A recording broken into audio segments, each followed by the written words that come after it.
A gente tem no Brasil 3 matrizes religiosas, né? A gente tem a pagelança indígena, a gente tem as religiões afro e a gente tem o catolicismo romano. Então são as 3 coisas, as 3 vertentes, matrizes que nós temos. E daí depois vem o protestantismo.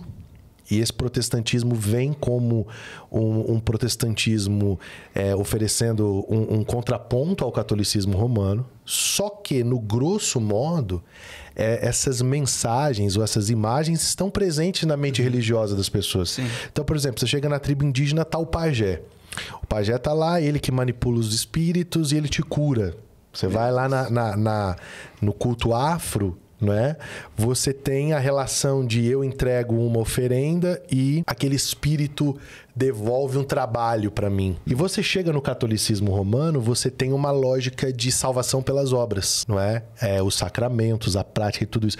Então, você acaba construindo uma relação de troca com o sagrado. Sim. E se você não deixa explícito que o evangelho não é isso, e você só tem como fazer isso através da pessoa de Jesus, que é quem quebra esse esquema, fica difícil para as pessoas quebrarem o padrão religioso que elas trazem em essência.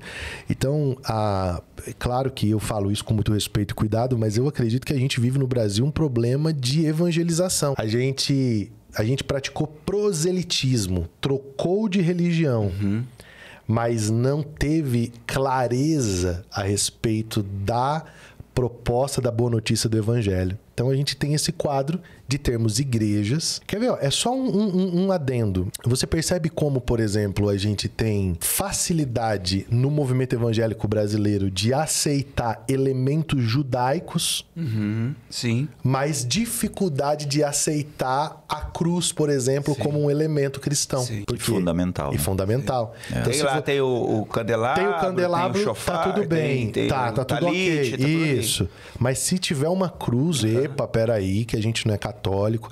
Ó, isso aí é idolatria. Mas o menorá não é um tipo de idolatria. Sim. Então, mas por quê? Por causa dessa lógica da troca. E quando você vai para a Velha Aliança, a Velha Aliança reforça essa lógica da troca, porque era tudo que os patriarcas tinham naquele momento da revelação de Deus. Eles não tinham a Cristo, eles não tinham a plenitude dessa revelação. Então, no meu olhar, o quadro é esse. A gente tem um status fora do timing. A gente construiu igreja cristã sem Cristo porque construímos igreja cristã num outro testamento.